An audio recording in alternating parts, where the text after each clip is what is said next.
Hello, welcome to Evangelistic Apologetics. This is Dai-Qing Yuan, your host and teacher. This is an introduction to systematic Christian worldview. We are on part 1, the truth of truth and the theory of creation. The idea is that we discuss what is truth, find out what is the standard for the truth, and then we evaluate the theory of creation on whether or not it can be the truth.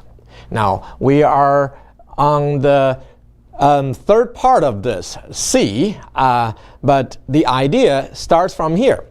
We studied philosophy because you want to love wisdom, right? That's philosophy, philo, loving, sophy, wisdom. And the philosophy is how to think, and it involves answering 4 basic questions. Epistemology is answering, how do I know? And the metaphysics is answering, what is there? Ethics is, what should I do? And the categorical philosophy is, why do I do this? If you can answer all of these questions, you have a good philosophy. Otherwise, you're still trying to form it. And we have found out the truth is best defined as the accurate reflection of the objective world in the subjective world. So what is true reflects accurately what is real. And the real thing exists in the objective world, and it has 3 layers. It has natural things, the human things, and the supernatural things. And we get to know them through experience, reason, and faith, primarily. And as a result, we have science, philosophy, and theology, respectively. While the existence and the nature of the supernatural world is a very speculative thing, the best way to find your theology is to utilize your reason and your experience. And therefore, science and philosophy can be used to form your theology. And that's what we are doing. So we are doing the arguments for the existence of God. That is basically using science and philosophy to help you form a rational, reasonable belief by faith. But that's your theology. The theology is primarily by belief, but it conforms with the best of philosophy and science. Don't we want to have a theology like that? All right, that's what we're doing. We have done the first of the traditional arguments for the existence of God, which is called the cosmological argument, or argument from creation. Now that argument goes like that. Everything that has a beginning seems to have creator or creators. And the universe has a beginning. Therefore, the universe should have a creator. That is defined as God. Okay. Now, we found out this argument actually involves quite a bit of variation and shades and shadows. And the doubts on that usually is either on the first premise, everything that has a beginning should have a beginning, should have a creator. Well, we know that we reached by induction. Before we find any counter arguments, the inducted result should be held, and we haven't found any. Somebody said, well, maybe the universe. Well, the universe is something you're studying. You don't know. Okay? Unless you really know something that has a beginning and has no creator, then you don't have a counter argument. But by real life, everything that has a beginning has a creator. So the first premise should be held simply by the normal way of human reasoning. The second premise, the universe has a beginning, that really is a quotation of authority. Okay? You quote the best of scientists today that the universe seems to be expanding and it has a beginning. Some people may say, well, the universe, for a while people believed that the Newtonian physics believed in absolute space-time, and it supports a steady state universe, and it supports deism, maybe. Okay? And so maybe God created the heaven and earth and let it go. It just runs like a clock. So maybe God does not involve with the world. Or maybe the universe is eternal, then there's no need for God. So atheism really found its first possibility from the Newtonian physics. However, we understand science is never final. Science progresses. And now we know that Newtonian physics has progressed. And for high-speed situation, near the speed of light, it is wanting. So it is now supplemented, I will not say replaced, by relativity, theory of relativity. And theory of relativity supports relative space-time and an expanding universe. And if that's the case, there's an expanding universe, there should be a beginning, and what about the beginning? What about before the beginning? See, that supports theism. If the universe has a beginning, it should have a creator, and that supports theism. For people that still want to hold on to steady state universe, well, their science has not been convincing these days, and if they want to hold on to it, that's fine, but understand that is nothing but an opinion that is kind of counter to the best of scientific evidences. And in that case, the theology that it supports, the deism, would be wanting in its support. Okay? So if science progresses, the philosophy and theology that are related with them should also progress. So I would say today, by the best of science today, the expanding universe for science, the relative space-time for philosophy, and the theism for theology is the most reasonable conclusion for thinking people. Okay? Otherwise, you have to do gymnastics and be really stretching the evidence. So that is our review. And now we are going to second argument, second of all of the traditional argument for the existence of God. And this one is called the argument from design, which is also called teleological argument. Okay? Telos is the end.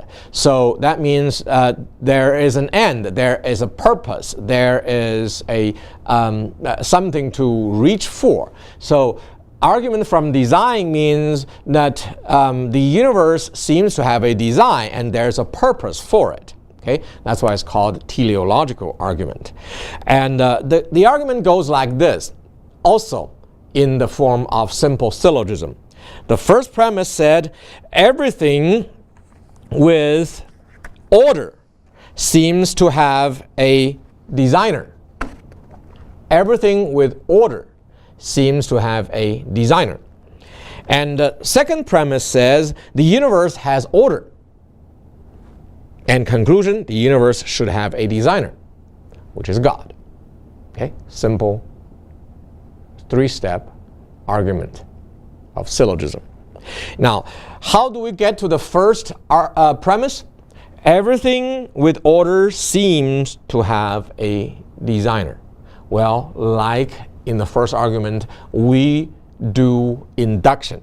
We observe as people who are created with eyes and with mind. We observe first. We look at the world.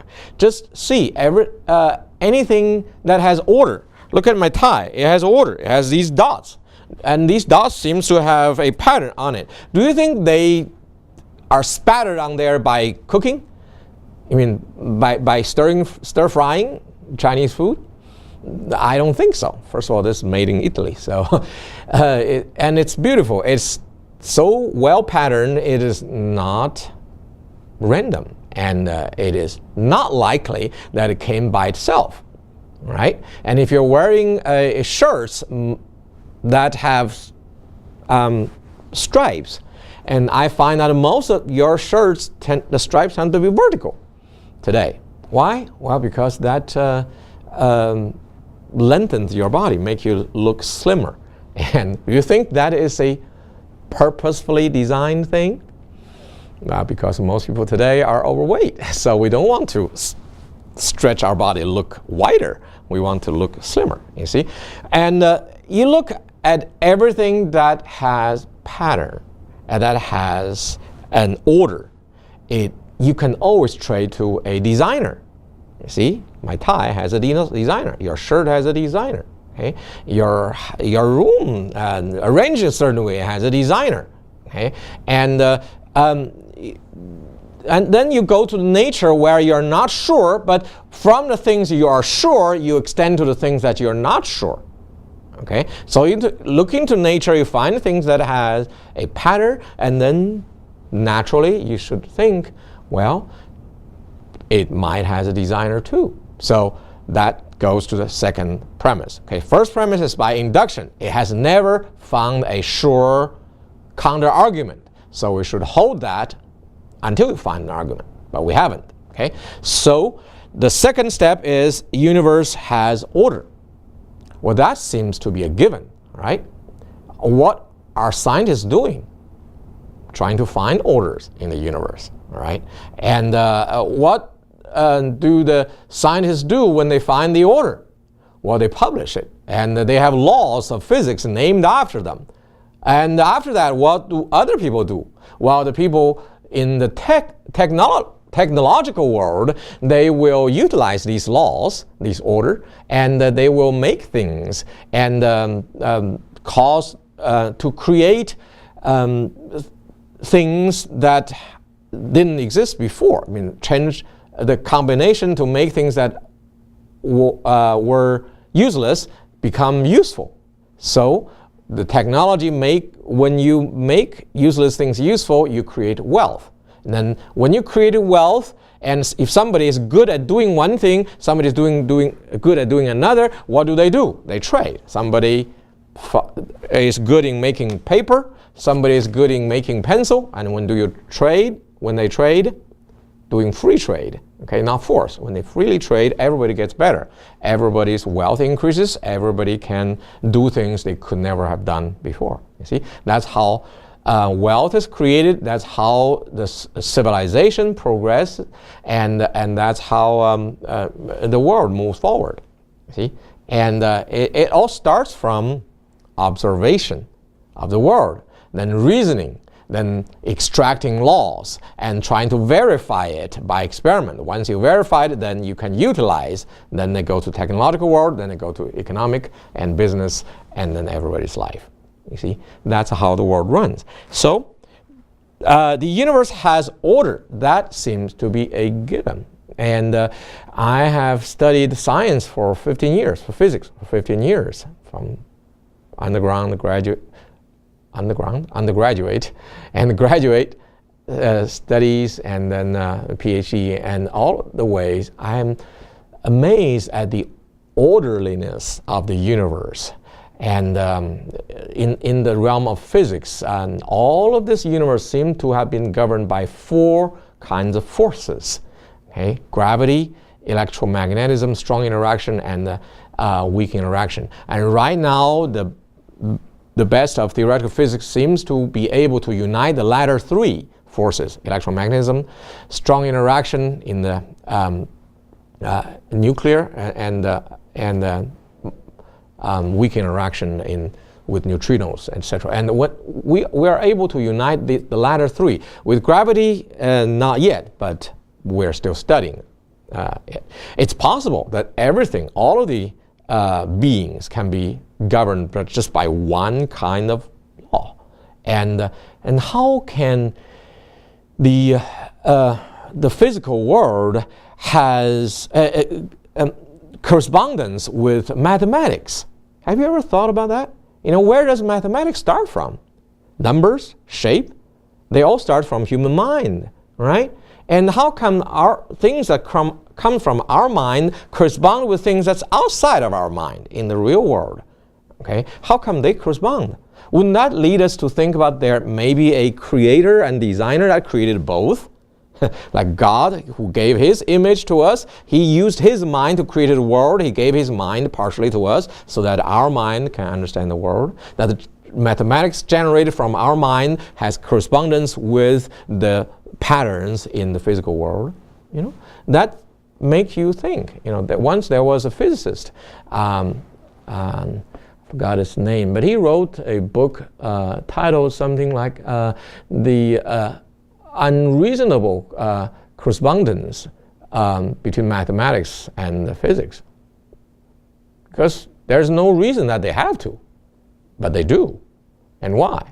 That makes you think, right? So here, again, the universe has order, and there's no argument around it. And scientists are finding it. Technicians are utilizing it, and you are utilizing it. So if the universe has order, does not make you think that where does order come from? Does order generate by itself? There's a law called second law of thermodynamics, okay, which says that in any closed system, okay, that the entropy, that is the measure of disorder, only increases with time. Okay? Entropy increases with time in closed system. And if you think the universe is totally closed, there's no God, it's a closed system, then the entropy will increase, order should decrease, right, with time. And therefore, order does not arrive by itself, and the universe gets more complex. If somewhere gets more complex, somewhere else must get much less complex in order to make total entropy increase. Okay? And by the way, that kind of fluctuation is also unstable, and usually it is stable. So order does not come by itself. But the fact that the universe has order now does not point to there is a time when it has more order, and where does the first order come from? If the universe has a beginning, where does the order come from in the beginning? Wouldn't that lead you to think there must be a designer, like everything else that has order has designer, right? And if you have studied anything about science and technology, you have written any paper, you would never think that a monkey jumping on your keyboard would type out your paper. Okay? Because that's random. And if you have used any intelligence, which I believe you have, otherwise you wouldn't be listening now. If you have any intelligence, you would think these orders don't come by themselves. Okay? They came from a designer. So what is the designer of the universe that gave the initial order, which is the highest order, to the universe in the beginning of the universe, since the universe does have a beginning? That must be the designer, and designer naturally is the creator. It's the same, okay? And that is God. So this is the teleological argument, or the argument of design, about design, okay? And anybody who have studied science or technology, this seems to work with them best. And now, we are getting into the third argument. Okay, let me write down, summarize the argument. The argument from design is saying that everything with order seems to have a designer. And two is that the universe has order. Therefore, the universe should have a designer, which is God. All right, that's very simple. Right? And now we are going to the premise 1, premise 2, and then the conclusion. Okay? So that's how the argument goes. Now let's go to the third. traditional argument is called the argument from morality, or from morals, okay? And this is called axiological argument. Axis, it means value, or value standard. Axiological argument, okay? This argument says like this, that premise one, that it seems that all moral beings come from moral beings, okay? All moral beings seem to come from moral beings, okay? And the premise two says that man is a moral being.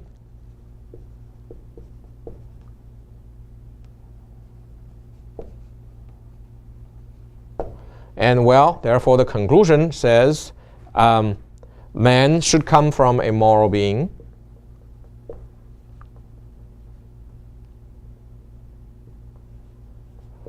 Should come from a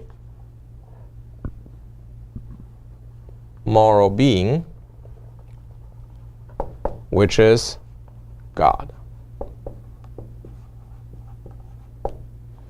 Okay. Now, the story behind this is like this. The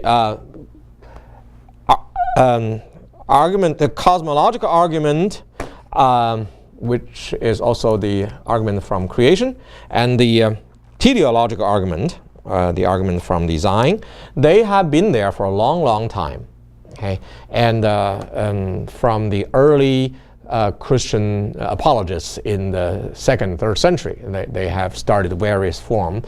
And in the Middle Ages, Thomas Aquinas made them really advanced and became famous. And in the modern times, Immanuel Kant, a German philosopher, he kind of disagreed with the first two arguments, and he did not believe it, but he said, "What, I have an argument that works." So he proposed the third one. It's Immanuel Kant's. It's kind of hard to believe. Kant, who has a lot to do with modernity and atheism, but he was a believer himself. At least at the end of his life, he became a true believer of Jesus Christ. But he proposed this, and it says all moral beings seems to come from moral beings. Well, who do you know are the moral beings in the world? Are animals moral?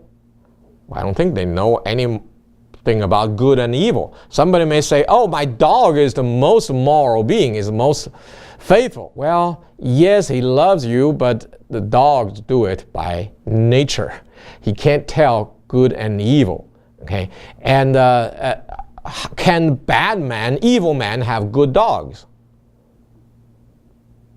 Well, if the good dogs is defined as being loyal to the master, yeah, evil people can have good dogs. Can they tell if their master is good and evil? No, they can't. Right? So, dogs' morality is really what you project onto it. But animals are amoral. They are not immoral because they are amoral. There is no moral requirements on them. The only being that we know are human beings that are moral. We have a sense of good and evil. Well, of course, there's God and there's angels. But that's supernatural, what we're talking about in the visible world. So, where do human beings come from? We come from our parents. Where do our moral come from? Well, it comes from our parents' teaching, it comes from the society's influence, all right? But where do the society's moral come from? Well, from their predecessors. So overall, everybody's moral comes from either directly from previous generation, or indirectly, but still from previous generation. And then you go all the way till the first human parents, a human couple, because the universe has a beginning. Again, that's why the first argument must be presented first. The universe has a beginning. So the universe has order, there must be a initial maximum order design. And the people have moral, and then you go to the first couple, first parent, Adam and Eve. And where does their moral come from? Well, if the pattern holds, since we don't know any counter-arguments yet, their moral should come from a moral being that created them, their creator and designer, kind of like their parents, and that should be God, right? Since human beings have moral standards, and that's the second premise. That seems to be a given too. I mean, even evil people have their morals. You know, a mafia's moral standard is that you don't snip, you don't tell, you don't snitch, right? That's the word, yes. And if you do that, that's worse than murder. Okay, they can murder, but they don't snitch. Okay, so everybody has their moral standard. Agreeing with the Bible or not is another thing, but people are moral beings. Okay. And then you go to the first person. Their moral should come from their creator and designer and educator, and that's God. Okay, so the conclusion is that human should have come from a moral being, and that moral being is God. And this can explain why human beings are different from the other animals. Okay? We have an ability to know good and evil. And where does it come from? Well, if you know the Bible, then you know there is a beginning, there's a creation, and our Creator is a moral being. He is holy, He's righteous, and He's just. And He is loving, and He is merciful, and He's forgiving. And all of those things, the moral attributes of God through the creation of human beings in God's image, the ability to know moral standards, to know good and evil, come into human beings. Okay? And that can explain humanity's special position in the universe. Okay? Without believing there's a God, you can't explain why the moral human moral come from. If we just evolve from animals, well, the things that come later usually you don't have things that is not there, okay? Because you have to have a source. Everything has a beginning, have a source, and the source of our morality must be God. So what do we have now? We have three arguments for the existence of God, right? From creation, because the universe has a beginning, there must be a creator, and from order, the initial order must be from the designer, which is God. And from moral, we have moral, and you go to the first couple, and where did their moral come from? From God. So there are three things pointing to one being. There must be a God. So it's for His glory we learn. Amen.